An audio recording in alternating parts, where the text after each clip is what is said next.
So welcome back to Advice for Life, Lesson 5. Next week's the last and final lesson, so it's very sad. As you get into the course, you start to really enjoy it, and then it ends. Everything ends. Everything comes to an end at some point. Yeah, right? To this week's lesson 5. Next week, Tuesday is lesson 6. Oh, no, that's it. We're out of town the following week, and I thought we were missing one. So. Oh yeah, well you're good. There we go. We do have another course coming up. It's called Decisions of Fate, and you'll get this card in the mail probably. But it's going to be May 14th. Is going to be the beginning of the course, and it's going to be only 4 weeks instead of 6 weeks.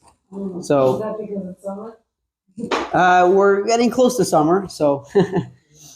Also, I don't know if there's that much to talk about. Each class is loaded, but there's going to be 4 different topics within. Way to sell it, Rabbi. Did you say May 14th? May 14th is the beginning of the class. The first lesson 1 of next class is going to be called Experimental Treatments. What does Judaism say about trying out new treatments that have never been tried before? What is the medical ethics in that regard? Lesson 2 is going to be called Extending Life. At what point do you extend someone's life and try your best to keep someone alive when they're really at the end of days? And lesson 3 is all about pregnancy questions. And lesson 4 is about a body's dignity. That means about donating organs and stuff like that. All those questions in Judaism. And Judaism has a lot to talk about each one of these different topics. So we kept it a little shorter in weeks, but each lesson is packed with information. Well, let's get right into it. There was a Jewish. You ready for the joke? There was a Jewish optimist, and there was a Jewish pessimist. The pessimist says, "Oy, it can't get any worse." The pessimist says, "Sure, it can." That's the joke. No, the idea is that the Jewish optimist says it could always get better. It could always get worse. Pessimist says it's always the worst. That's it. It's the bottom. The optimist is always looking further. No, it could get worse. Don't worry about it. Anyway, when you start to dissect the joke, it starts to ruin it. But either way, today we're talking about adversity, challenges. And we're going to talk a little bit about how to stay optimistic when it comes to different challenges that life throws at us. So we're going to begin with an exercise on page 118 in your book. Roseanne, I see you brought your book today. It's good. The exercise is as follows. We're going to try to make this class a little personal, but you don't have to share anything personal to anyone else. This is going to be for you and yourself only. Today in this lesson, we're going to talk about 3 different types of adversities and challenges that a person could face. We're not talking about anything big. We're talking about day-to-day stuff, maybe week-to-week stuff, but things that could happen to any one of us. The first ones we're going to call situational. Things like illnesses or a loss of a job, or employment, things that happen to us, nothing you can do about it. The second type is going to be we're going to call it social, when you're dealing with people, difficult people that come our way, whether it's coworkers or neighbors. People get on our nerves sometimes. It happens to all of us. And the third type of challenge that we're going to talk about today is personal, and that's more of internal character, personality flaws that we are challenged with. And we all try to be the best we can be, but everyone has their own challenges that they face when it comes to personal character. So I want you to we're going to take just 1 minute and take a minute to try to think of something situational, a challenge that you face situational, something that's happens to you, like a loss of employment or illness, God forbid, and then try to think of something social, like dealing with difficult people, and then something personal, which is a personal character trait.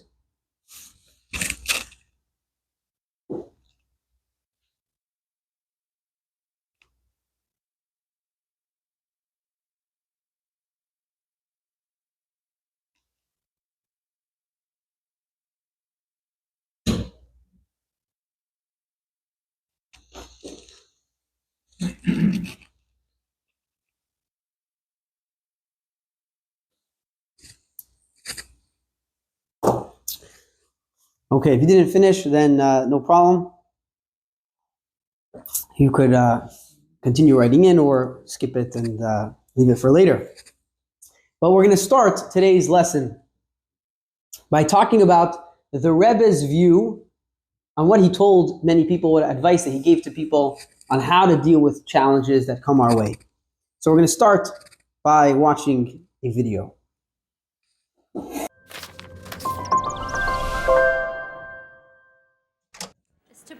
Neshei Chabad convention in Detroit, Michigan. Let's say 20 ladies went, figure out how many children did we leave at home. Baruch Hashem, on Ainor. It was in February 1979, and Monday morning, the women, took off for the airport because they were all planning to travel home. In Brooklyn, in the shadow of Grand Army Plaza, some parts of Eastern Parkway are plowed out. But as you can see here, other parts of the parkway are not at all plowed. These cars stuck and good. The Rebbe hat geholfen. There was a terrible snowstorm. So all the ladies are sitting at the airport in Detroit. No planes.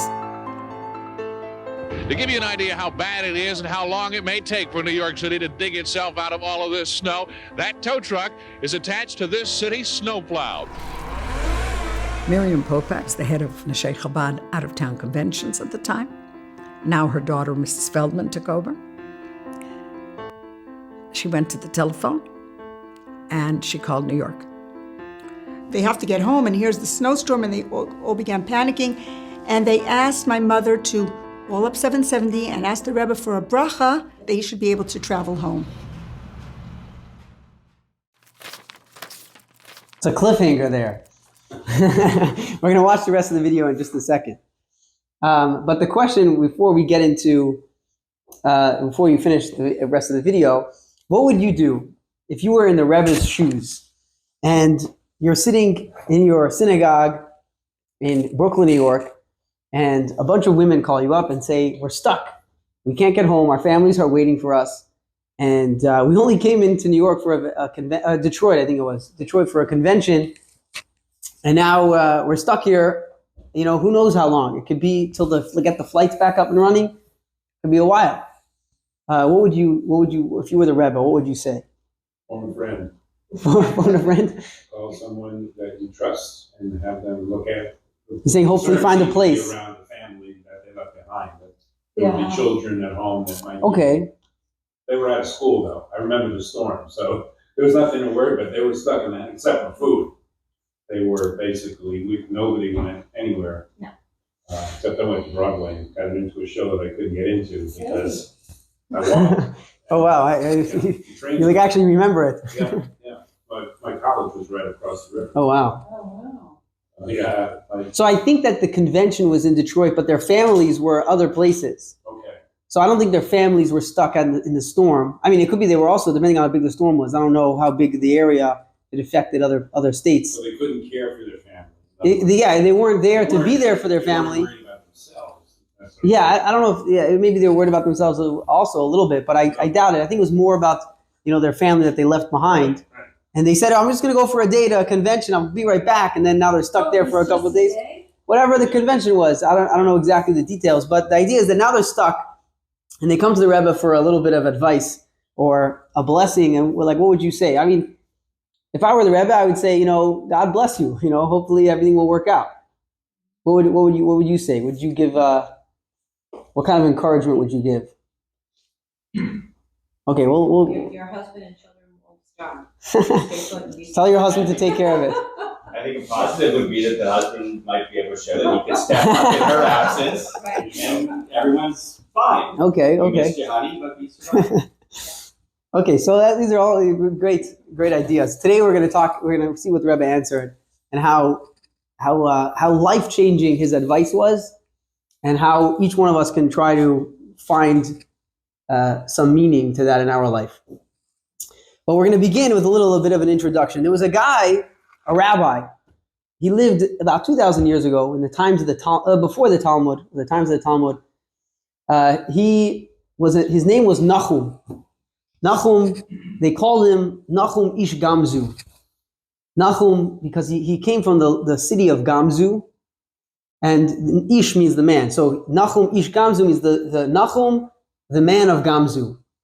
So the Talmud says that he was called Gamzu not just because he came from the city of Gamzu.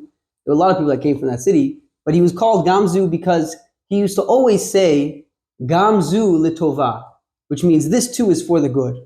Let's read the story that the Talmud says, page 120, text 1. Why did they call him Nachum Ish Gamzu? Literally the Gamzu man. Because no matter what would happen to him, he would respond, Gamzu litova. This too is for the good. Once the Jews wished to send the Caesar a gift to gain his favor.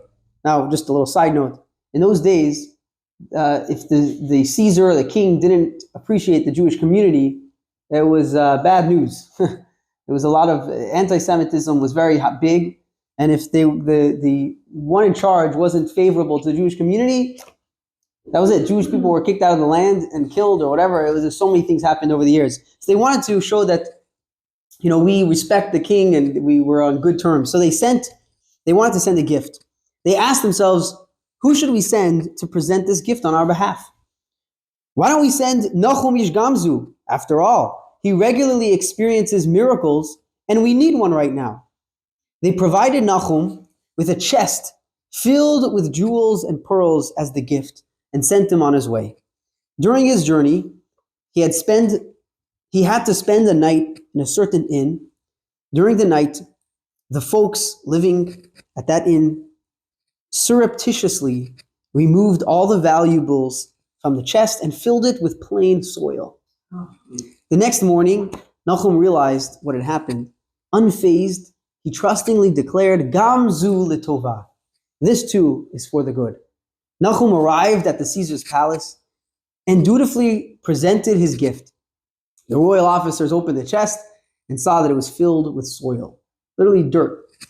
The Caesar roared, the Jews are mocking me, and was about to execute the Jewish emissaries. Unfazed, Nachum Ish Gamzu trustingly declared, Gamzu litova. This too is for the good. Just then, Elijah the prophet appeared before the Caesar in the guise of his trusted minister. He suggested, perhaps this is the special soil from the Jewish patriarch Abraham, when he threw soil in his war against the four kings, which is described in Genesis. It miraculously turned into swords midair. When he threw stubble, it turned into arrows. The Romans were then at war with a province that had proven itself indomitable, whatever that means. I'm kidding. It means they couldn't conquer them. They took some of this earth, tested it by throwing it toward the enemy lines, and rapidly conquered that province as a result. When the Caesar realized that the gift of soil indeed contained miraculous powers, he ordered his servants to enter his treasury and to fill the chest with precious jewels and pearls. He presented the chest to Nachum Ish Gamzu as a token of appreciation and sent him off with great honor. So this story is a very powerful story, and it shows that Nachum really believed that everything is good. Gamzu litova. Everything's for the good. Everything happens for a reason. Everything happens for a purpose. And if it happened, there must be a good reason to it. So if I'm bringing soil to the king, he must need some soil. I don't necessarily know why, but it has to be that this is what is needed, and this is what I'm going to do. He was a man of incredible faith. I don't know if I would be able to do such a thing, but this is the story that's written in the Talmud. And a miracle occurred, and he actually he wasn't only saved, but he ended up coming back with all the jewels. But let's talk about it. Let's try to understand this theology, this idea. Where did he get this idea from? He said, okay, everything's for the good. Okay, how do you know? maybe life goes through some, everyone has their challenges in life. Who said everything's for the good? Isn't that what Joseph said when he was thrown into the pit by his brothers? Yeah, he said that afterwards.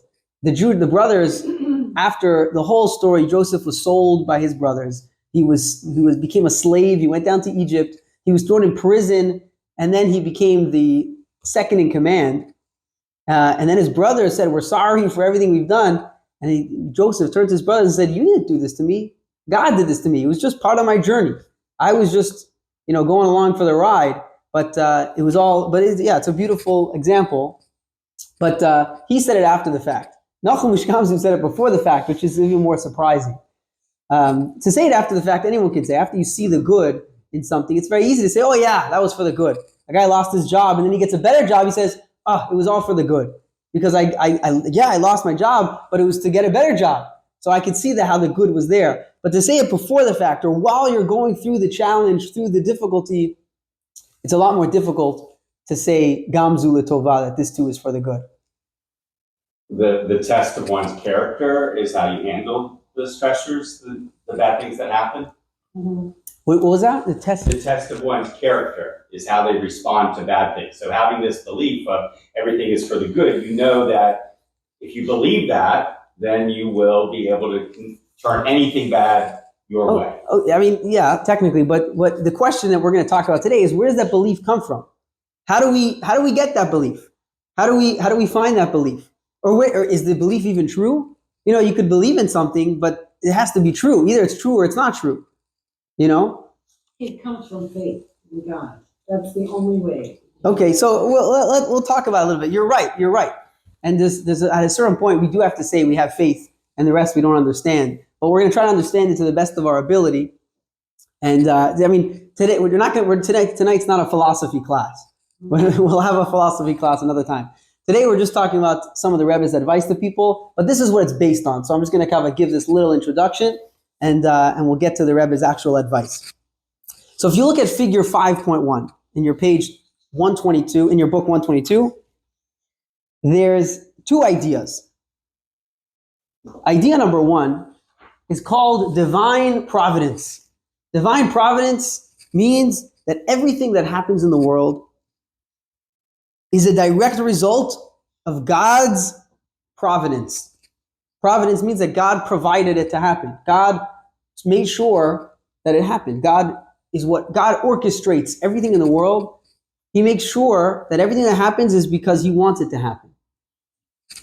The second idea is that God is good, and therefore everything he does is also good. God's not an evil God. God's a good God. So if he does something, it means it's good. Now, here's the kicker. If you say one of these things, if you just take one side, then you have no questions, really. Because it's very easy to say, God orchestrates everything, he runs the world, he's in charge of everything. But not necessarily does everything that God does is good. Sometimes God could do bad if he wants to, if he decides to, and then there's no problem. Every challenge and every bad thing in the world, you could say it's because God decided to do it bad. If you just take the right side and say God is good, but he doesn't necessarily do everything, then okay, yeah, everything that God does is good, but not necessarily does God in charge of everything. Some things that are man's decision to do. People have done it. People, corrupt the world, but God has no part in that. Everything that God does is good, right? But when we start to put these two ideas together, we actually start to, that's where our faith comes in. That's where that's where it gets confusing. Because on the one hand, we're saying God is in charge of everything. Everything that happens is because God decided that it should happen. Even when we're talking about people's decisions. And at the same time, everything is good. So if something happens to me, then that situation must be good because it's being done by God. That's the basis for Gamzu L'Tova. This is what Nachum Ish Gamzu, he learned these two ideas in Judaism, and he said, wait a second, if God is good, and God does everything, then everything that happens to me must be good. 1 + 1 = 2. And therefore, I'm bringing soil to the king. Okay, I don't understand it, but I know it's good, so I'm gonna go along with the ride. These two ideas are the core principles for this concept of Gamzu L'Tova. Everything that happens to us is good. There was a There was a man, his name was Irving Rabinowitz. He migrated to America, and he quickly realized that he needs to get a job. The streets weren't made from gold, and he has to start working, or else he's going to be stuck on the street. So he goes. He sees a sign that the synagogue, the shul, the local shul on Houston Street, is hiring a shamus. A shamus is an attendant, a guy who takes care of the synagogue. So he goes to apply for the job to be the shamus of the synagogue, of the shul, and he walks into the meeting. The interviewer says, "You're the first applicant, the only applicant, so you got it. All you got to do is read the terms and conditions, and please sign your name at the bottom." Irving says, "I'm sorry, but I don't know how to read, and I don't know how to write. I don't even know how to write my name." So the interviewer says, "I'm sorry, I can't give you the job." So Irving, feeling dejected, he leaves the synagogue, and he has to find another way to make money. And he's looking around, and he finds a push cart. And with a little bit of money he had, he bought some material, some shmatas, and he started selling on the street, selling these shmatas, these material to people. And after a while, he started to make some money. And he started to make it a little bigger until he was able to get a store. And he got a store, and he started to have a bunch of stores. Eventually, he became a millionaire. And he goes to the local school, he wants to make a donation. And he comes into the meeting with the dean and the principal, and he tells his assistant, he says, Irving tells his assistant, please write a check for $1 million. And the assistant writes the check, and he says, now please sign my name. He signs his name, and the dean and the principal look at Irving and say, Irving, what's going on? You don't know how to sign your own name. You don't know how to write a check. I thought you were an educated man. I thought you knew how to read and write. I can only imagine if you knew how to read and write, you probably could have been a real successful, even 10 times what you've made. So Irving turns to the principal and says, if I knew how to read and write, I know exactly where I'd be. I'd be the shamus in the shul on Houston Street. The idea is that sometimes the very challenges that come our way are sometimes our biggest blessing.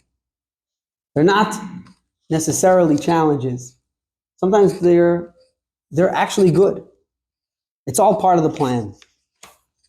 That's exactly what it means in Polish, shmata. Yeah. A shmata, yeah? Uh-huh. Oh, wow. I guess that's where it comes from. So, there's a famous saying, when life gives you lemons, you make lemonade, right? What does that mean? What does it mean? When life gives you lemons, make lemonade. Find the good in it. Make the best of the situation, right? Find the good, find the silver lining, and you gotta squeeze out the lemonade, right? But the truth is that what that saying means is that really lemons is not that great, but you gotta just find some good and make lemonade if you can, right? But even that saying would agree that if you got some Chardonnay grapes, then you'd be way better off, right? But the Rebbe's idea was even further. Rebbe took this idea a lot deeper. The idea of Gamzu L'Tova, that this too is for the good, is not about turning lemons into lemonade. It's about realizing that everything at its core is good. And that those situations, those challenges that come our way are what propel us and what allow us to take the next step in our life. It's not just about, turning lemons into lemonade, because sometimes you get rotten lemons and then you don't have anything, The idea of challenges, the Rebbe's view on Gamzu L'Tova, is that every challenge has a purpose. Every challenge has meaning to it. And that's what we need to be doing right now in our life. Let's read text 3. Page 123.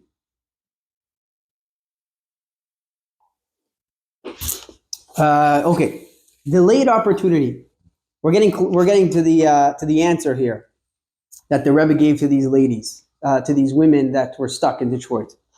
Your response is extremely surprising. This, by the way, was a public talk the Rebbe gave. This wasn't to the women in the story, but it's a similar idea. Your response is extremely surprising.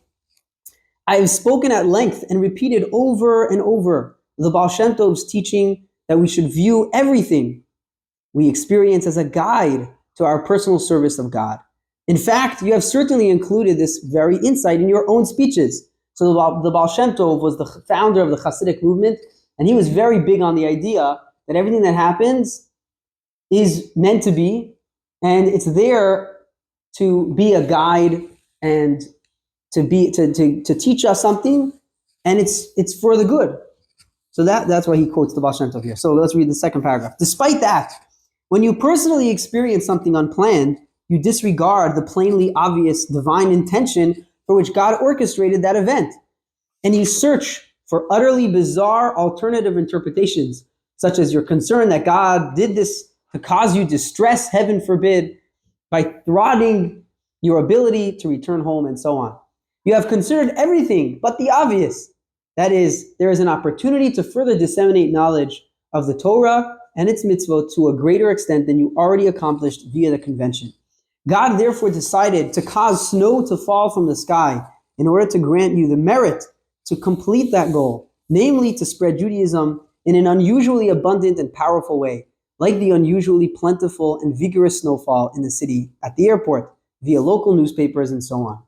So the Rebbe is saying that don't look at the snow as a challenge, as something, oh, God's punishing me. God doesn't want me to go back home. No, it means that you're still supposed to do something. You're still there for a reason. Let's watch the video of these women finishing the story here.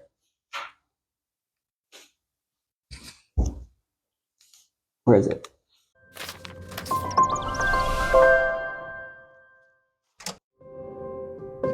These are the words of the Rebbe. Monday, Chaf Bei Shvat. The Baal Shem Tov's teaching that every occurrence contains a directive in serving Hashem is a topic that has been spoken of and discussed at length innumerable times. I am sure that you too have given speeches on this topic.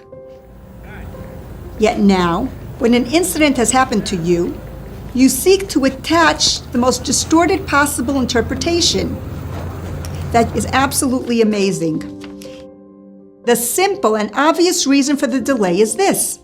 It is possible to disseminate Torah and mitzvot to a far greater degree than was accomplished during the convention.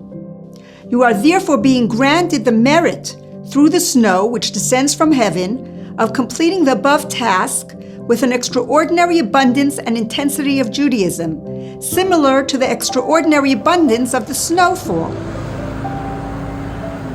Your efforts in completing the convention's task of disseminating Torah and mitzvos should be extended to the city, the airport, publicity in the newspapers, etc. Women ran around the airport giving out Shabbos candles. Some women went off to the university campus. Some of them set up different booths in shopping malls, also with Shabbos candles and talking to the women about all the mitzvahs of the Jewish women. After they reported to the Rebbe of everything they had done, this is what the Rebbe answered. It is a particularly great merit when the Almighty points with a finger and clearly shows one what to do from on high. May all your activities undertaken as a result of this divine indication be highly successful. It is obvious that each and every woman will soon travel and reach home, for she will have completed her mission. So the Rebbe flipped everything on its head. They came and they said, oh, there's a curse from the skies. Snow is falling. We're stuck. And the Rebbe said, no, you're not stuck. And it's not a curse from the sky, but a blessing from heaven. Don't look at the snow as a challenge, but as a finger. God's pointing and saying, no, just stay right there. There's someone that you need to meet. There's someone you need to talk to. And they came, the whole convention was about these women were working in teaching Judaism to different communities. And the Rebbe is saying that there's clearly people that you're meant to meet right in Detroit. So instead of going back home, maybe you got a mission to fulfill. Not maybe, but definitely you have a mission to fulfill. And when that mission's complete, then you'll get back home. And that's what ended up happening. So when we say this too is for the good, we look at challenges not as challenges, but as opportunities to achieve better results. I'm going to share another story that brings out a similar idea. In the fall of 1977, the Hasidim in 770 Eastern Parkway were gathered for the holiday of Shmini Atzeret, which is the holiday right after Sukkot.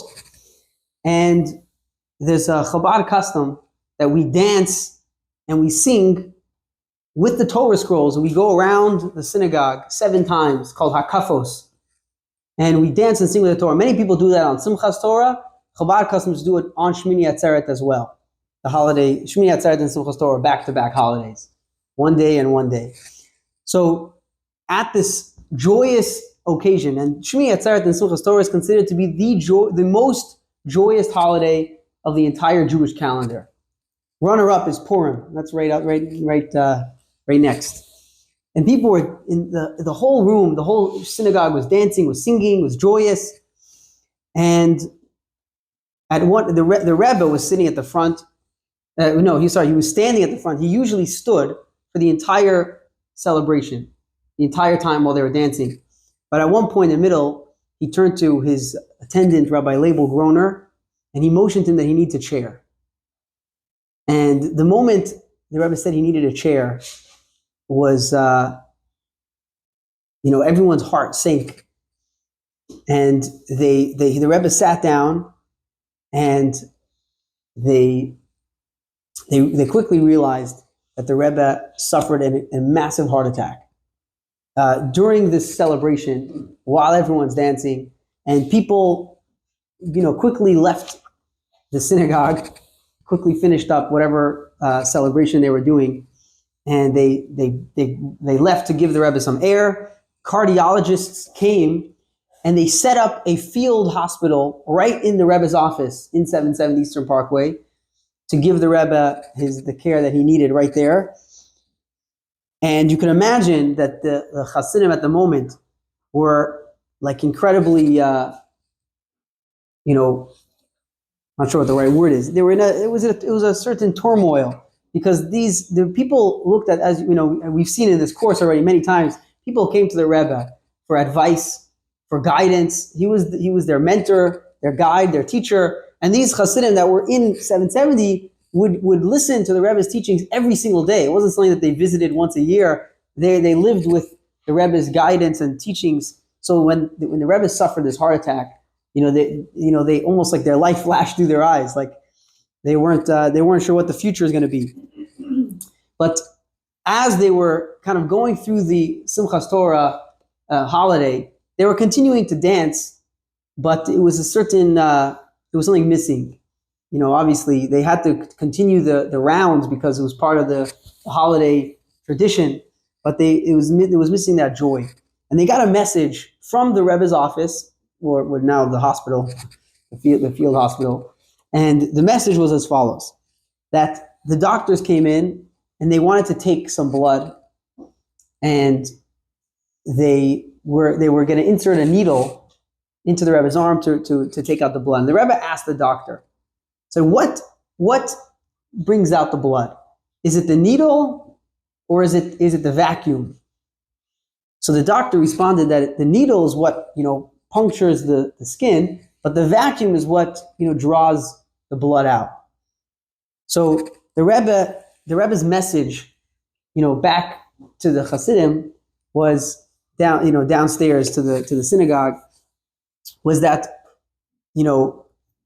when you have a void, when you have a vacuum, when something's empty, it's because there's something that's meant to fill that space. It's meant to, suck in some new energy.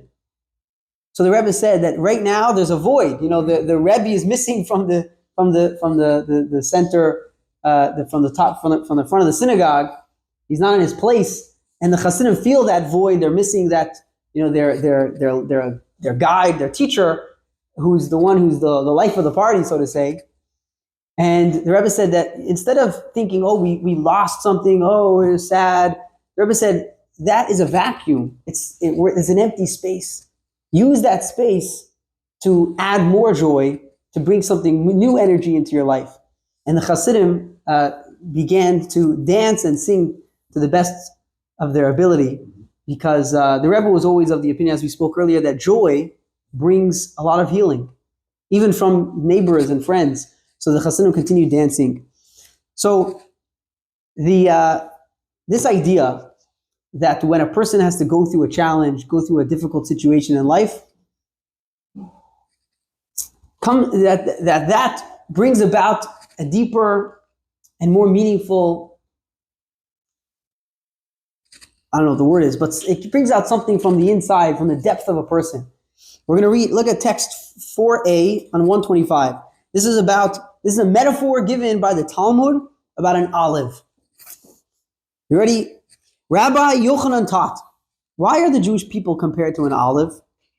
To inform us that just as an olive provides its oil only through being pressed and crushed, so does the Jewish nation return to the good path only through the suffering they experience.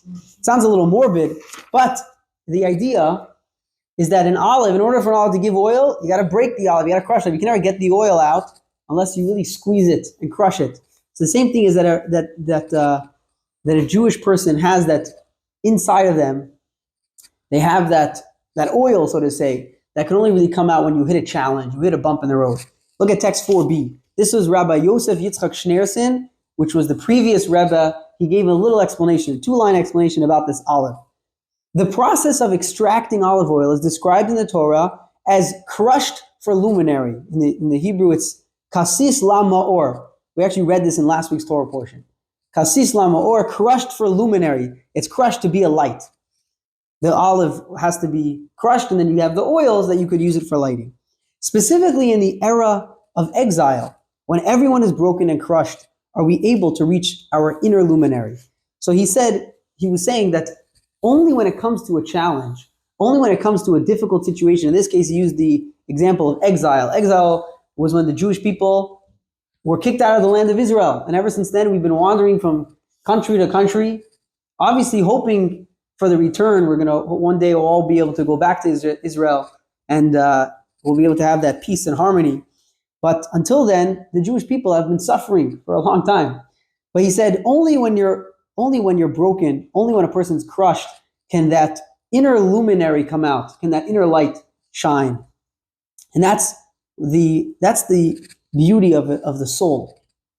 That inside the soul, within the soul, contains that inner strength to be able to really do anything.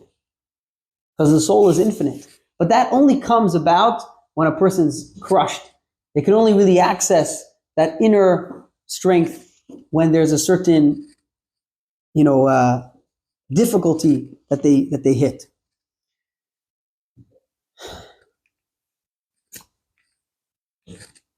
So the hidden power, adverse experiences unlock access to inner strength we might not have known about. So going back to the snowstorm example that the women were stuck in Detroit, that it's not enough to think to yourself and say, well, we're stuck, and therefore we're going to, try to make the best of the situation. And it's not only to say that the challenge is strengthening us, it's making us stronger people. What doesn't kill you makes you stronger, or whatever that line is. It's not only that, but it's more than that. That the snowstorm itself is good. It's not a challenge. It's actually something good. It's God's finger pointing and saying, this is where you're meant to be. Let's read text 5, page 126, where the Rebbe gives a little explanation on the story of Nachum Ish Gamzu, this man who would always say, Gamzu l'tova, everything's for the good. Right? We spoke about that earlier. Here comes the Rebbe's explanation, page 126. At no point did Nachum Ish Gamzu suffer any harm. On the contrary, had he delivered the original gift of gems to the Caesar, there was no guarantee that the Caesar would have received the gift graciously, for the Caesar had no shortage of his own precious gems. By contrast, his gift of soil wound up being received very graciously indeed. So the idea is that when you look at the story, you start to analyze it, you say, wait a second, was it really bad that the people switched out the gems for soil, for dirt? I mean, no, in fact, it actually came out even better. Because if he would have brought the gems, then first of all, they lose the gems. I'm sure that a lot of, wealthy people had to put up a lot of money to make sure to get those gems to bring to the king, to the Caesar. But on top of that, who knows if he'll even accept it? The king has gems, the Caesar has gems.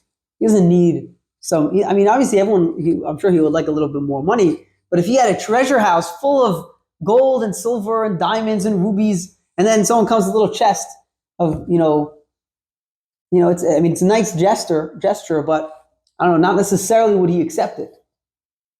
So when he came with dirt, obviously in the beginning it looked a little bad, but once he found out what it was, this is powerful, this is miracle soil. We could conquer anyone, something that money can't buy. That's powerful. So the idea is that when we're able to look at a challenge and say, it's not a challenge, God's just directing us to a certain situation, we just need to find out why we're here. We need to figure out what the point is. What are we doing here? Till now, we kind of spoke about what we call, what I'm going to call acts of God. Snowstorms, a heart attack. These things, they happen to us. They're from God. They're from heaven. But what happens when a person starts to cause problems for you? Whether it's a neighbor or a coworker or whatever it is, they start to get on your nerves. Or even an anti-Semite just throwing rocks at your house. God forbid. But how do you deal with that? It's very easy to say, something that comes from God, something that comes from heaven, I can understand that it's meant to be, it's all for the good because it's clearly coming from God. But when someone else does something to me, it starts to feel less godly because it's now someone else's conscious decision to hurt me, to start to disturb me and cause all the challenge and difficulties that I'm facing. But the Rebbe didn't really view it any differently. And let's look at a video where we have two stories here.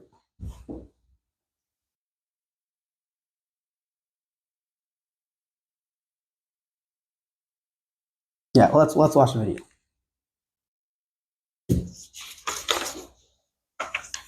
Yeah. So there's one more point before we go to the video, and that is that not always do we see the good in everything. And I think it's important to note this one little point, and that is that not always do we get to see the good. It is important to realize that everything is good, but not always do we get to see that. Sometimes we do merit to be able to see those hidden blessings, right? And that's the obvious example is someone loses a job only to get a better job. One business fails and only to start a better business, a greater business that makes way more money than the first one, and it's better benefits and better, you enjoy it more. So that you could clearly see the beauty and you could see the blessing in that. But not always do we get to see that, and I think it's important to note. Let's watch the video.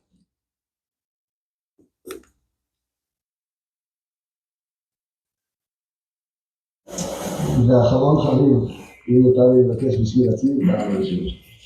יש הרבה אנשים שמוצאים בגלל זה שאני מצליח לעשות את כל הדברים האלה. ועושים לי כל מיני בעיות בנושא של חקירות ומשטרות, איך אני מביא כסף מאמריקה, ואיך אני עושה את כל הדברים. הייתי מבקש שהרב ייתן לי ברכה, שכל הדברים... One second, I just want to give a little introduction here. This guy, his name is Ron Nachman, and he was an Israeli political leader who founded the Judean town of Ariel. And I guess throughout his career, he's has had a lot of opposition from different people. So he came to the Rebbe, he asked for a blessing. He said, how do I deal with these people that are getting in my way? Let's rewatch the beginning.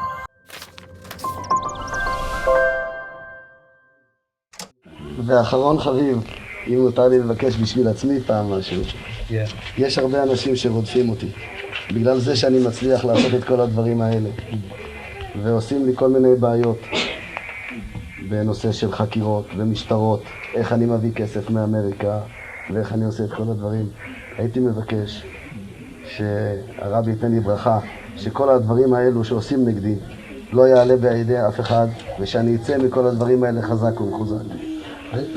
להיות בעל הבית על המחשוב של איש אחר, זהו אי אפשר, כי הקדוש ברוך הוא עצמי לפי בחי וחפשי, יכול ללכת לאחת בבני ישראל. אבל מה שאתה יכול לבקש, שהוא יפיל מזה כל הזיק, ואדרבה, זה יהיה עד יותר, את הפסיקה יותר, כי טבע של יהודים, שהם רואים שמישהו מתנגד, אז הם מתעורר אצלם רצון לעשות דווקא ככלל. Wir haben Mittwoch begrüßt das erste Mal am Mikve, Schitte von Chabad in Tel Aviv, das wird bei Bora und Gabe Bora, neben Kikar Dizengoff auf Rechov Bar Kochma. Wenn ein Stück alle Arunten geschehen ist, wir sind nicht gewähnt, als Sache, kommt im letzten 15 Jahren. Ich weiß nicht, an der Dinge, dass man geht als Staat, kommt man aus nicht gewähnt, kein Virus, lassen nicht machen, kein Tier. Wenn die das gewähnt, haben wir gegeneinander Tapayir. Schaß, ich gewähnt ein Jir, und dann hat man noch ein Jischu, wir sind nach dem Meisterberg im Klub. Das ist gewähnt ein starker Jir. Aber die sich ein Batten beraten gelernt, weil er hat die Bütze für mich. Wenn die das übersehen, das Ding noch stärker. So there's two short stories, two short conversations the Rebbe had. First one was with a political leader. He was having people were getting in his way. People were questioning him, where he's getting the money from, and causing all these problems. He even said the police were getting involved, probably the IRS. I don't know, whatever the situation was. But he was saying, what do I do? So the Rebbe said that when people challenge us, it's not supposed to be something we say, oh, okay, bye. But it's supposed to encourage us to work, double. Overtime. It's supposed to, give us that strength to work even harder. And it's that crushing, it's that, push, it's that opposition that gives us that motivation to get it done. And the second story was about a rabbi. He was building a mikvah, with a spiritual bath house. He was building it in Israel, but he was building it according to the Chabad style. And I guess in Bnei Brak, they didn't like that. And he said that a lot of people were fighting it. So the Rebbe basically, he flipped it. He said there's an idea in Jewish law that when someone challenges you can't make a verdict in a court unless you have two people that are arguing two sides. Right? Once something's brought in court, what they call it, precedent? Not precedent. They call it, what's it called when you bring up a previous case? Anyone know law? Precedent? Is that what it is? That's what it's called? You said a precedent. Yeah, so, right. So exactly. So when let's say someone else argued a point before, and you could say, oh, there was a case, 20 years ago that brought up a similar case, and, they're able to rule based on a ruling that was already ruled. But you can't rule on something unless you have two people arguing on something. So the Rebbe was saying that, there's some opposition, but now you have a chance to fight that opposition and say, I believe we're doing it the right way. And then you're able to argue that out until you could be able to come to a verdict. And once you come to that verdict, other people are able to use that as precedent and say, well, it was already argued already, and we've already come to a conclusion, and now you settled everything.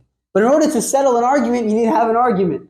So that was what the Rebbe told him. The Rebbe was saying, don't look at the opposition, don't look at the challenge as something that's, oh, wow, we have a challenge, don't know what we're going to do, we have to fight this, make it go away. No. It's there because we need to use that challenge in order to create a verdict, to, make a final stamp. Another story, which brings out a similar point, they were making an event for the Rebbe's 80th birthday, 1982. And they invited Senator Jesse Helms, who was a senator from North Carolina. And they invited him, they honored him at the event. They were honoring him. There was a guy, his name was Alan Dershowitz. You ever heard of him? He sent a letter to the Rebbe and he said, it's a little bit, not right that you're honoring Jesse Helms, Senator Jesse Helms, at this event. He's not a fan of the state of Israel. He's not a fan of Jewish people. He's not a fan of Israel. I would call him an anti-Semite, he says. And you're honoring him? That's not really, I wouldn't honor him. So the Rebbe responded to him. And the Rebbe said, we honor, sometimes you honor people for what they've done. Sometimes you honor people for what they will do. And the Rebbe said, watch Senator Jesse Helms, keep an eye on him. And Alan says he watched him. In the end, Jesse Helms became an incredibly big advocate for Israel. And he even became a chairman of the Foreign Relations Committee, which became one of Israel's most important supporters. So, and you could say maybe it was because of that event, he felt honored and therefore he wanted to kind of give back. I don't know. But sometimes the Rebbe was saying is that don't look at people that get in our way as everyone's trying to get me, everyone's out to hurt me. Sometimes we have to just use it. We have to look at it as either a stepping stool. It's something to give us that motivation. And sometimes we have to, the press is here. So, sometimes it's to give us that motivation. And sometimes that is there because we're meant to create an ally. We're meant to turn a negative situation into a positive one. Lemonade to lemonade. Lemonade, yeah, exactly. But I want to take that even further. The lemonade into lemonade sounds like we're making the best of the situation. I want to take that even further, and this was the Rebbe's view, and that is that God gives us the lemons because it's our job and our purpose to make that lemonade. And it's not that if I would have gotten Chardonnay grapes, I could have gotten wine. No. Your job right now is the lemonade. Exactly. That's your purpose and that's your mission. Another similar story is there was a rabbi, his name was Rabbi Shmuel Lu. He's a rabbi in London, Chabad community leader, and he was having some opposition from a certain individual. He was trying to do a certain campaign or whatever it was. It was a British leader who was a British Jewish leader who was not really fond of what he was doing. And he brought it to the Rebbe. He said, what should I do? Should I confront him? He wanted to maybe take a group of Jewish leaders and kind of go to this guy's office, say, you're Jewish, I'm Jewish, why are you getting in my way? So the Rebbe said, he doesn't agree. The Rebbe responded to Rabbi Shmuel. He said, no need to go to his office, no need to start a whole fight. He said, he doesn't agree with you on one idea, one mitzvah. So work on the other 612. There's 613 mitzvahs. You don't need to, you don't need to start a whole fight over the one mitzvah. But the idea is that not every person that comes to challenge us is our enemy. That's the idea. Everyone's an ally in the making, so to say. It's just a matter of how we face that challenge.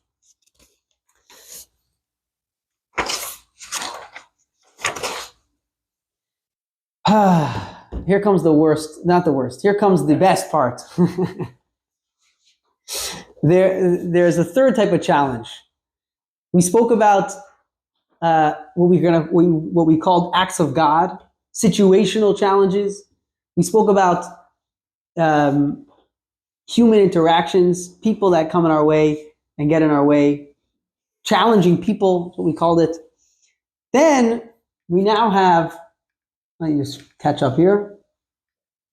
Here we go. So we have situational challenges, and the Rebbe taught us to look for the hidden opportunity in challenging situations. Then we had social challenges that the Rebbe teaches us to find, and more importantly, connect with the potential in challenging people, realizing that when someone comes to challenge you, it means I'm meant to interact with you. I'm meant to have this conversation. And the final thing that we're going to talk about is what we're going to call internal challenges. Now, many people will say internal challenges are a lot more difficult. I mean, maybe they are. Probably are. Because the reason they're a lot more difficult is because when it comes to an outside circumstance, I could always try to ignore it. I could always try to avoid it. And hope that, it'll go away, especially when it comes to other people. A neighbor, an anti-Semite, I just won't drive down that road. And that's it. I'll be able to, get past them. I just hide my kippah, wear a baseball cap, and that's it. I'll be safe, at least for the moment, right? But when it comes to internal challenges, there's no running away. You're stuck with it. You're, that it is what it is. You gotta face it. You could try to ignore it for a little bit, but it's coming back for you. There's nothing you can do.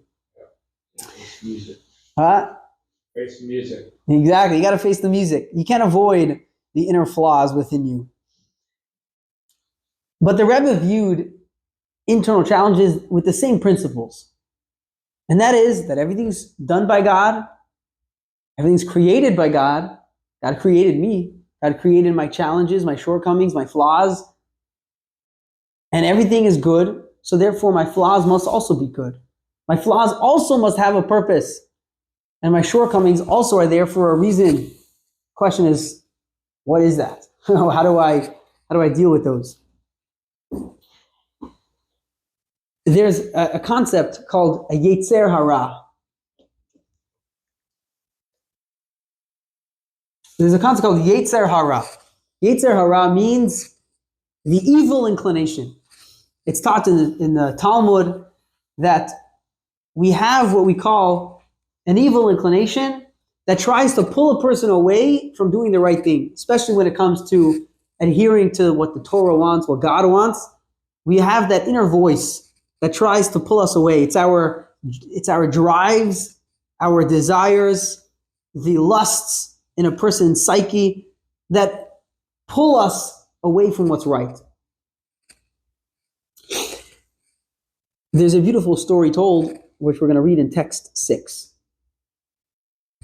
That this is about a great sage. His name was Abaye, and he had to deal with this yetzer hara, this evil inclination within him. Let's read text 6, page 129. Abaye overheard a man suggest to a woman, "Let's go up early in the morning and travel together." When she agreed, Abaye told himself, I better follow them to prevent them from doing something forbidden together. Use your imagination. He shadowed them for a distance of 3 parasang. I don't know how to read that word, but it's approximately 12 miles. He threaded through the reed-filled marsh while they walked along the road beside it. However, they didn't use the isolation and the early hour as an opportunity to sin together. As they parted ways, Abaye heard them commenting. The road was quite a run, but the company was certainly fun. It rhymes. Abaye told himself, if I were that man, I wouldn't have managed to restrain myself from sinning with her. As he stood in thought, slouched against the doorstep and feeling distressed, a certain elder approached Abaye the sage and said, a greater person has a greater inclination to sin.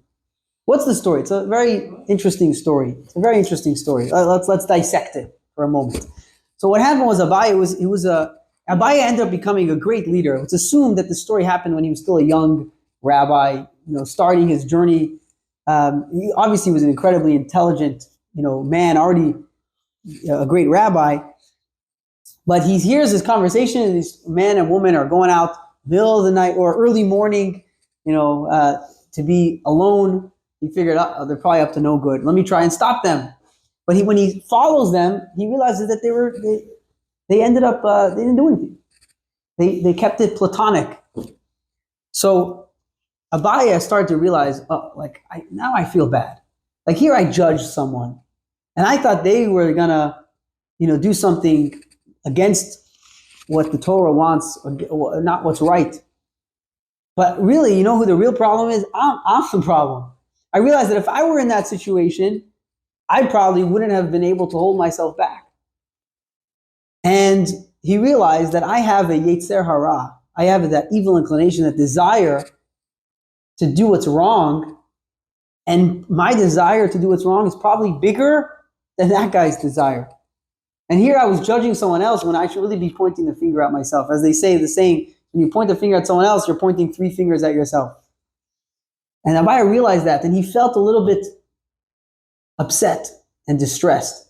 And he's about to walk back into the synagogue, back into the Beit Medrash, to go back to his studies, and he's sitting on the doorstep, and he's like, how can I go back inside? Here I'm this big rabbi. I'm supposed to be this big rabbi. I'm trying to learn. I'm trying to be this holy guy. And yet I'm no worse than this other guy, probably even worse than him, if we're counting by what's going on in my heart and my thoughts. So an elder came over. I'm not sure how he knew what he was thinking. Maybe he said it or he was talking to someone. I don't know. It doesn't tell us that part of the story. But an elder came over to him and said that the greater a person is, the more holy a person is, the more spiritual a person is, the greater that evil inclination is going to be. The greater that temptation will be. When I am able to overcome a challenge, to get past a certain challenge, I'm faced with a greater desire to go back to my old ways. That's why people that, people that are addicted to alcohol, they can never go back to say, I'll have one drink. That one drink is never going to go well, right? Because they always have that desire to go back to those ways that it was. They always have to say, I got to stay far away. It's not easy. So the same thing. It's like a constant treadmill almost. You're climbing this ladder of spirituality. You're climbing this ladder of holiness. I'm trying to become a better person. Trying to stay away from those thoughts and desires that I shouldn't think about, I shouldn't do, those actions I'm going to try to stay away from. But the more and more I stay away from it, those desires become bigger. Now naturally, because I stay away from it, it's also easier for me to stay away from it. It's easier for me I kind of have that momentum to stay away from those ideas, but the temptation becomes stronger.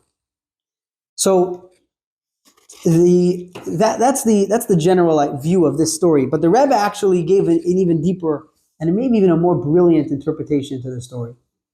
And that was that instead of reading it, well, not instead of reading it, but as not only do you read it, a greater person has a greater inclination. That the more spiritual, the more holy, the more a person has achieved, the greater their inclination. You could flip it the other way around as well. That the greater the inclination, the greater the temptation, the greater a person will be. If they overcome it. If they overcome it, yeah, that's the key. That's the key. That's true. If they overcome it, if they don't overcome it, a stronger person to see that whatever troubles they're having, it's gonna be good in the end. Let's say that again. It takes a stronger person to realize that what difficulties they're having now will pay off bigger at the end. Like the country song says, when you're going through hell, just keep going. So the idea is that the idea is that when God gave you a challenge, He gave you a challenge that God believes you can overcome. And by overcoming that challenge is what makes you a greater person. So the greater the challenge, the bigger the mountain I have to climb, the higher I'll get. That's the idea. The Rebbe actually gave an example. Let's just catch up here. So the classic analysis is that a greater person has a greater Yetzer Hara. The greater the person becomes, the more I work on myself to be better, my temptation to want to, eat bad becomes greater. And that's true. But the Rebbe gave even a deeper explanation. And that is that the greater the Yetzer Hara, the greater the temptation, even before I'm a great guy, before I'm a big, famous, person, the greater my temptation, the greater my Yetzer Hara, that spurs one to be a greater person. So when a person faces that challenge, that inner turmoil, that difficulty, that flaw, don't look at it as a flaw. Look at it as a mountain I have to climb. The Rebbe gave an example.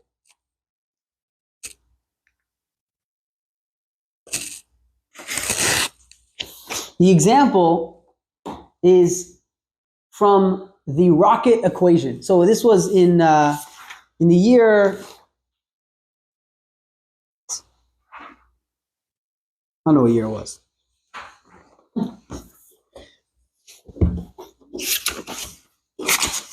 I'm gonna find it. I don't know why it's important, but just makes it more factual, Follow that time frame, maybe? Yeah, somewhere around there. 68,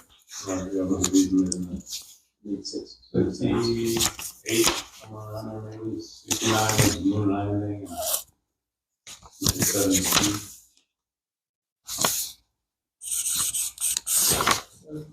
The mass of the rocket is almost entirely fuel. Yeah. And use the fuel and be able to transfer that momentum to go faster and faster. So this was in 1968. So you exactly like Alex said. There's this. The Rebbe used this metaphor from a rocket. In NASA, when they were creating the rocket to go to the moon, they wanted the moon to orbit. They wanted the rocket to orbit the moon, but they had this conundrum. They had this issue, and that was that the rocket, in order to lift the rocket off the ground, you need a tremendous amount of fuel in order to bring the rocket to get past Earth's gravity and make its way to the moon. But the problem is that the more fuel you put into this rocket, the heavier the rocket is, and the more fuel you need to lift the rocket. So what ended up happening is they needed to put 90% of the rocket's weight was fuel, and only 10% of the weight was everything else. Just because it was this interesting, paradox that the very weight that was holding down the rocket is what is going to propel that rocket to make it to the moon. So the Rebbe used this metaphor for life. And the Rebbe said the same thing is with our challenges. We have that baggage. Yes, we have those challenges. Yes, we have those flaws, those things we need to work on. As we said earlier, the Yetzer Hara, the temptations, the desires. But it's all fuel. Yeah, it's at the end of the day, we want to get rid of it. But we need to use that fuel in order to lift us off the ground. And not only lift us off the ground, but make it to the moon. Let's read text 7, page 131. In order that the good inclination should be able to soar even higher, there is a need for a tremendous quantity of material, the inclination for evil that stands in opposition.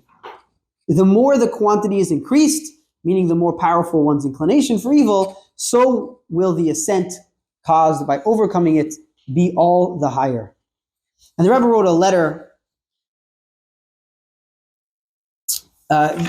giving someone a little bit of guidance, to someone who's facing some desires that he felt most people don't have these challenges in life. And the Rebbe wrote in text 8, no human being can answer such questions, which only Hashem, God the Creator, can answer. One observation that can be suggested in relation to the question, why me? This man was asking God, why am I the one who's stuck in this situation with these desires that normal people don't have? If an individual experiences a particularly difficult or trying situation, it may be assumed that God has given him extraordinary powers to overcome the extraordinary difficulty. The individual concerned the individual concerned is probably unaware of his real inner strength. The trial may therefore be designed for the sole purpose of bringing out in the individual his hidden strength, which, after overcoming his problem, can be added henceforth to the arsenal of his revealed capacities in order to utilize both for infinitely greater achievements for the benefit of himself and others. So the challenge that we're faced with is actually an incredible gift, because it allows us to reach deep within our soul and bring out that inner strength. And then once we have that strength, we can use it for anything. Once we've unlocked that box, so to say, we can use that strength to do a lot of great things in life. So God gives us these undesirable challenges in order to make us better, make us stronger. Let's watch a video.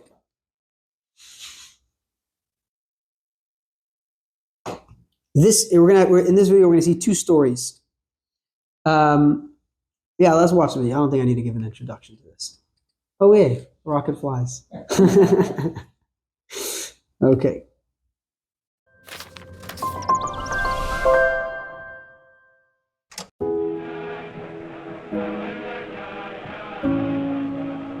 I came to Crown Heights to try out Yiddishkeit, to go into yeshiva. I wanted to see if I wanted to be religious. I ended up staying there for 4 years, or a little more. In those years, I requested from the Rebbe a tikkun. I wasn't happy with some of the things, the way I behaved in the past. Okay. The Rebbe said, use it as a lever against itself.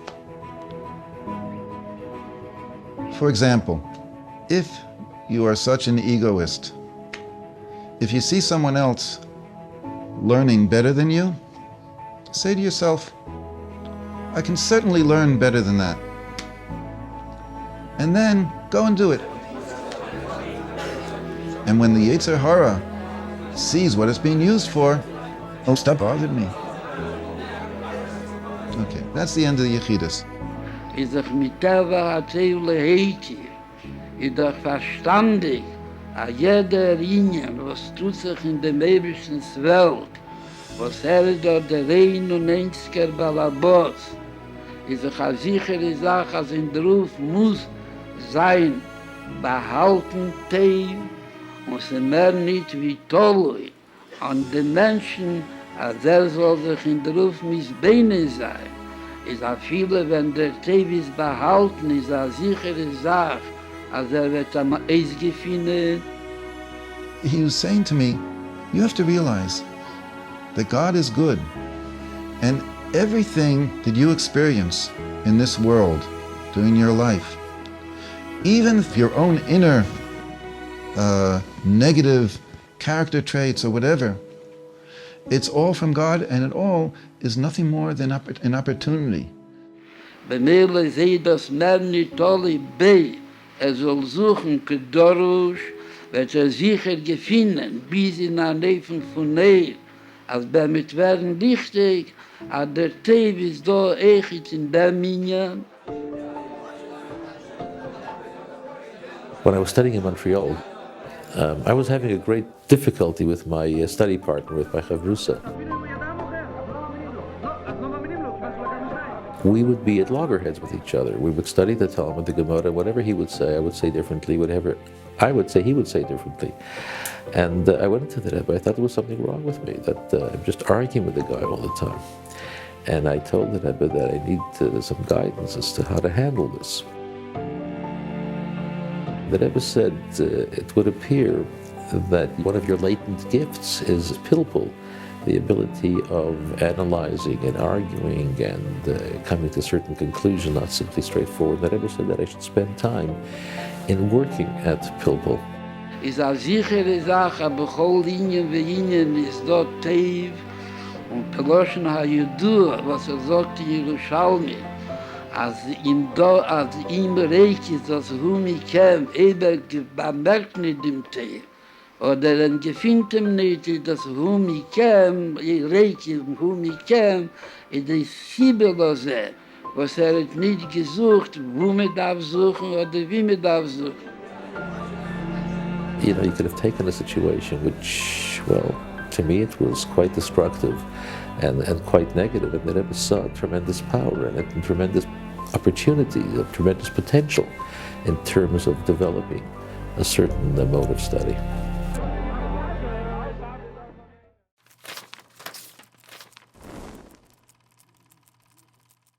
So these two yeshiva boys came to the Rebbe for some advice. They thought they were something wrong with them. The Rebbe said, just use those challenges and just flip them. Use them for good. And we spoke about this in the Kabbalah course a little bit.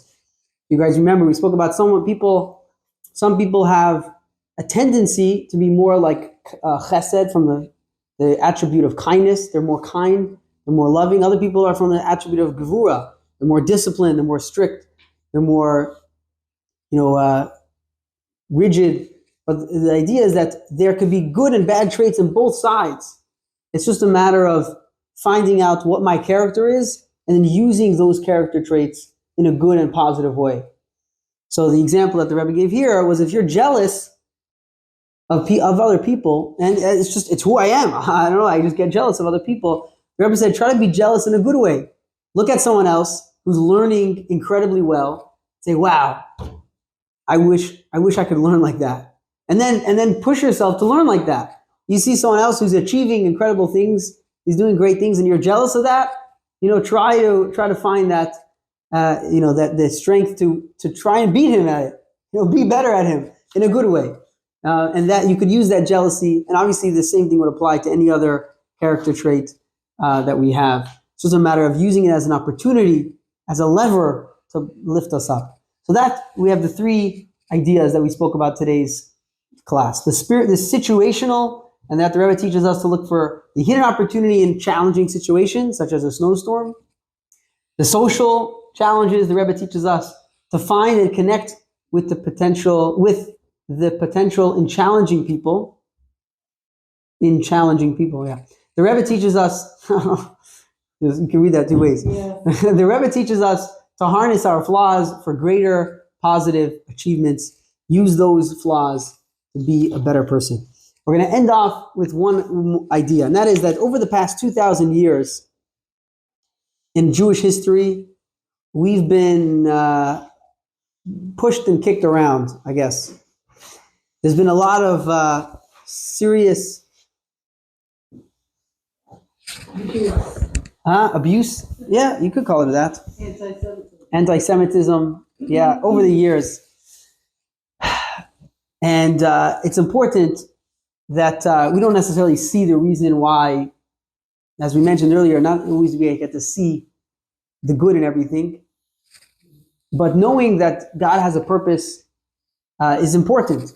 That knowing that God does everything for a reason is important, but we don't necessarily know what that reason or purpose is. Let's read text 9 on page 135. There's a story of Rabbi Akiva. Rabbi Akiva was a sage in the Talmud, and it's an interesting story. He was walking with some of his fellow colleagues. This was right after the destruction of the temple. The Romans destroyed the temple in the year 69 or 70, and they were walking on this desolate mountain. They completely burned it to the ground. This was a couple of years after, so it was basically empty. There was nothing there. Let's read the story. Page 135, text 9. 4 leading sages, Rabbi Gamliel, Elazar ben Azariah, Yoshua, and Akiva, were traveling together. They ascended to Jerusalem, and when they arrived at Mount Scopus, which is the Temple Mount, and saw the site of the destroyed temple, they rent their garments in mourning. When they arrived at the Temple Mount, they saw a fox emerging from the site of the Holy of Holies. The sages began to weep, except for Rabbi Akiva, who began to laugh. "Why are you laughing?" they questioned him. "Why are you weeping?" he rejoined. "This is the location regarding which the Torah warns any non-priest who approaches will die at God's hand. It was such a holy place that anyone who went there that wasn't supposed to would just collapse. This is what they told Rabbi Akiva, they retorted. But now foxes stroll through it without consequence. Should we not weep? Rabbi Akiva explained, that's why I'm laughing. Uriah prophesied regarding Jerusalem's destruction, warning that because of you, Zion will be plowed like a field. This is from Micah. But Zechariah prophesied that in the messianic future, there will yet be elderly men and elderly women sitting in the streets of Jerusalem, noting to the fact that Jerusalem will be rebuilt. We'll have a temple again, and the Jewish people will be able to live in peace in Jerusalem. Now, until Uriah's prophecy of destruction was fulfilled, I was afraid that Zechariah's prophecy would not be fulfilled. But now that Uriah's vision has become a reality, it is clear that the messianic vision of Zechariah will become a reality. The sages respond, these are the exact words, Akiva, you have comforted us. Akiva, you have comforted us. So the idea that we're bringing out in the story is that there's two ways to look at any terrible situation. And that is, you could either see the fox running through the Holy of Holies, the Temple Mount, saying, oh wow, look where we had a holy temple at one point, and now look where we've gone. There's animals that are roaming around in one of the holiest site in the entire world. And Rabbi Akiva said, let's look at it a little differently. This is also a prophecy. It's part of the prophecy. And that the destruction is part of the prophecy to rebuild. In order to make something greater, you got to first destroy the house. You got to first demolish in order to rebuild something greater. That's the way Rabbi Akiva looked at it. So when he saw this prophecy of the fox come true, he laughed, he smiled, he said, now I know that the prophecy of the Mashiach will eventually come true as well. And throughout our exile, want to say something? Yeah. What was that? So how do you know who to believe? How do you know Rabbi Akiva was correct? And the other three are not? The other three agreed with Rabbi Akiva. But only after he explained himself. After he explained himself why he was laughing. Obviously, when it comes to a situation, it's very hard to see the good in everything. And it's going to be the same thing with us. When we hit a challenge, when we hit a problem, or even a challenging person that we have to deal with, it's going to be difficult. In the beginning, we're going to say, why? But the Rebbe taught us, instead of saying lama, in Hebrew, lama means why. Why? We don't know. He doesn't say why not. We say lima, which means for what. Lama and lema is very similar words. Just a matter of how you pronounce it. Lema means for what? Why is it happening? Not, oh my gosh, this is so horrible. I have to, run and hide. But lema, for what is this happening? Why is this happening? It must be for a reason. It must be for a purpose. Let me find that reason. Let me find that person, as Rabbi Akiva did with his fellow colleagues. And once you find that reason, it's pretty clear why the challenge happened. It's only a matter of being able to find that situation. Every situation is going to be different. So it's very hard to give a general guidance and say, this is the reason why you have any challenge. Every challenge is going to be something else. Every person you meet that, bothers you is going to be for some other reason. It's our job to go through life and try to look through those challenges, find the reason, find the person, lima, for what is this happening? Why is it happening? Not in a bad way, but what's the opportunity I can find within this situation? Okay. That's the way Rabbi Akiva looked at the Temple Mount. Okay, here's another question. Yes. Jesus changed the trajectory of the universe for so many people and for so many others, because some people saw him as a troublemaker and some people saw him as the savior. And the people who saw him as a savior, they think he's coming back. And we're waiting for our Messiah. So how are we going to know when the real God comes? Or when the real person or Messiah comes? Let's be honest. Jesus is never coming. The only real Messiah is going to be the Mashiach, who's going to bring all the Jewish people back to the land of Israel. That's the only. But how do we know now? What's the question? When it happens, it'll happen. Well, will we'll the know when it happens, Christians- that's for sure. Will the Christians realize that it's Absolutely. not Jesus coming back? 100%. 100%. When Mashiach comes, there's going to be, I have like 2 minutes left, but I have one more point I want to make, but I'll just try to answer your question quickly. And that is that when Mashiach comes, it's not just someone who's going to come and say, okay, we're going back to Israel, whatever. It's going to be more than that. There's going to be within everything in the world, we're going to see the essence of everything. We're going to see the inner purpose of everything. And when you see the inner purpose of everything, then all of a sudden everything's going to be clear. We're going to know why every challenge we went through, why we went through it, what the purpose of it was, and what the meaning of everything is.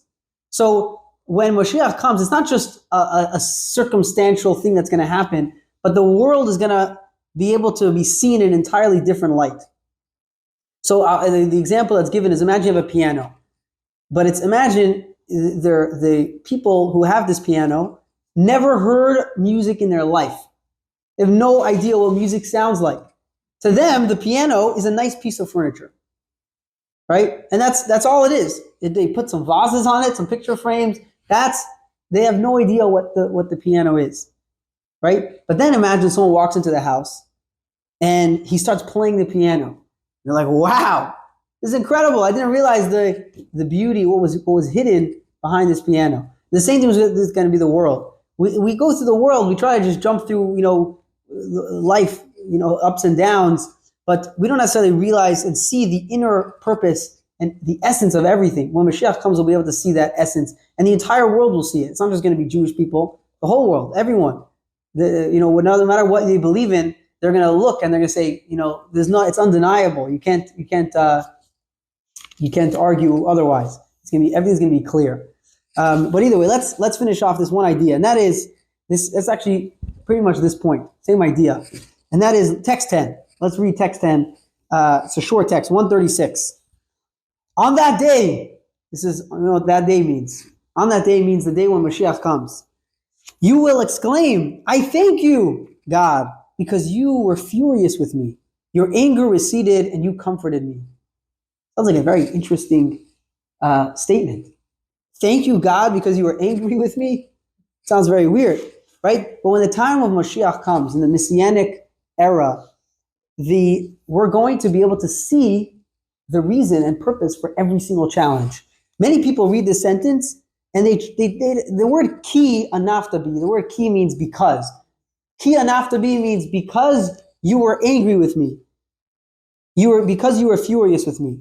But the word, some people translate the word ki to mean although. Although you were furious with me, I'm going to thank you. That's the way many people translate it, because it's very weird to say, I'm going to thank you because you were angry with me. It doesn't sound right. Why am I going to thank God because he was angry with me? So many people, they say the word ki is translated here as, although you were angry with me, although you were furious, I'm still going to thank you when Mashiach comes. The Rebbe says, no, we're going to read it the way it's actually written. Ki means because. Because you were furious with me. What that means is that when Mashiach comes, we're going to be able to see every single drop of suffering, every single drop of exile and turmoil and abuse that the Jewish people have gone through the past 2,000 years. We're going to be able to see the inner reason and purpose within it. And we're going to be able to say, thank you, God. It sounds very puzzling. How could we ever say thank you for a challenge that we went through? But when Mashiach comes, it will be so clear that everything was for a purpose, everything had that meaning and reason, that we'll be able to say thank you, because I thank you because you were furious with me, you were angry with me. Let's read text 11, page 137. From the day I began attending Cheder, this was written by the Rebbe. The Rebbe said, when I was a little boy, Cheder is primary school. I began learning in school very, very young. And even earlier, the Rebbe says, there began to take shape in my imagination the image of the future redemption, the redemption of the Jewish nation from its final exile. I envisioned a redemptive state so great that it would make the suffering, decrees, and massacres of exile comprehensible. The experience will be such that with a full heart and with complete understanding, we will exclaim on that day, I thank you, God, because you were furious with me. And just to give a little context, that the Rebbe was born in 1902 in Ukraine. And as a child, he experienced pogroms in the 1900s. And as a teenager, World War I and communist revolution, there was the Ukrainian massacres in 1919. The Rebbe suffered communist persecution, and his father was tortured in Kazakhstan, ended up being killed there, never made it out alive, by the Stalinists. His brother-in-law, and his sister-in-law were all killed by the Nazis, murdered by the Nazis. And he escaped Nazis. He escaped the Nazi invasion in France, and he fled for his life to America, where he was able to rebuild Judaism after the Holocaust. And people came to the Rebbe with every single type of suffering and challenge that you could possibly imagine. And the Rebbe, you could say he's seen it all. You could say he's seen it all. And nevertheless, the Rebbe continued to bring this one idea. And that is, the Rebbe responded to every single challenge with an unshakable conviction and faith in God's goodness, that there is good within everything. Not just there is good in everything. Let me say that again. Everything is good. Everything has a reason. Everything has a purpose. Do I know that reason and purpose? Not necessarily. In fact, the real big problems and challenges in life, I definitely don't know the reason and purpose of that. But there will be a time when I will be able to know them. Ki anaftabi, and we could say, thank you, God, because you challenged me. You were furious with me. May that day come very soon. But our flaws are our greatest opportunity. Yeah, they fuel our greatness and allow us to reach the moon. And with that, we'll end today's lesson, and I'll see you next week for lesson 6. Yeah, spiritual heights, we call it. Whew. A little well over time, but yeah, sure. You know where it is? Yeah. Okay, perfect. Any questions? They're looking for people to go to Mars. I heard. What is the Jewish? The Rebbe. There was a philosopher. Yeah. There was a philosopher. His name was Dr. Melville Greenglass, and he was working on a project to find life on Mars, to find life in other planets. And he went to the Rebbe and he said, "Should I continue my search? What does Judaism say about life on other planets?" And the Rebbe said, to say that there's no life on other planets is limiting God. You can't say that there is definitely no life on other planets. The Rebbe said, I would definitely continue my search. And the Rebbe said, I would look at Mars, and if there's nothing on Mars, I'd look other places. This is the Rebbe said. The Rebbe never said that there's life on Mars. The Rebbe never said there's life on other planets. But to say that there's no life on other planets, said that's limiting God. You can't say that for a fact. That was the Rebbe's opinion. So that's, I don't know, you want to go to Mars? I'm good right here. I'm personally. We can't come back anymore, I'm sorry to say, because now you've given him more ammunition to watch Ancient Aliens. Let me lower your fuel for a second. Let me pour water on the fuel. The Torah view is that you can't have. It's not possible to have intellectual life on other planets. Because intellectual life, when I mean intellectual life, I mean beings that can make free choices. You could have animals, you could have other creatures, you could have, bugs or insects or other kind of life, but to have a being that can make a conscious decision, you can only have that here, because the Torah teaches us that the only reason we have a free choice is because of the Torah and the mitzvos, because God gave us the ability to do right and wrong, and God gave us that free choice in order to choose right over wrong. But God only gave us the Torah in this world, the rules of good and bad. And in other planets, there are no rules, intrinsic rules, inherent rules, and therefore it's not possible that there's life on other planets that have that ability to make those choices of good and evil, of bad and good. So the Rebbe said there could be life, but there's not necessarily aliens. When people believe aliens, they have all these documentaries. They're usually talking about aliens that could actually, are far beyond our understanding of technology, and that's the belief at least. But the Rebbe was very against that idea that they could have a free choice. But the fact that there could be life is definitely possible. What they are, what they look like, I don't know. Or if they're there, I don't even know. That's all speculation for now, at least. You put some pictures up. Yeah, we just put them up. That was this week. Yeah. Oh, wow. Pictures now. May I do that? Yeah, sure. I think Cheryl's up there, actually. She is? Yeah. If she found out that I didn't take a picture of her picture. Yeah, sure. Oh, yeah. I should fix it. Good night. Good night, thank you. Yes, have a good night. All right.